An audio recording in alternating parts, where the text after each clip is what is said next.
मोहोळ तालुक्यातील कोळेगाव शिवारातील नक्षत्र लॉजवर मोहोळ पोलिसांनी छापा टाकून कथित देहव्यापार प्रकरणाचा पर्दाफाश केला आहे।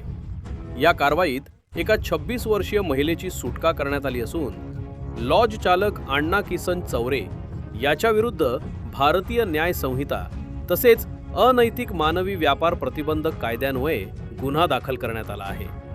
पोलिसांनी दिलेल्या माहितीनुसार 31 जुलै रोजी सायंकाळी 6:40 ही कारवाई करण्यात आली। आरोपीनं महिलेला कामाचे आमिष दाखवून लॉजवर आणले आणि तिच्याकडून जबरदस्तीनं वेश्या व्यवसाय करून घेत असल्याचा आरोप आहे। तसेच तिच्या कमाईवर स्वतःची उपजीविका करत असल्याचंही फिर्यादीत नमूद करण्यात आले आहे।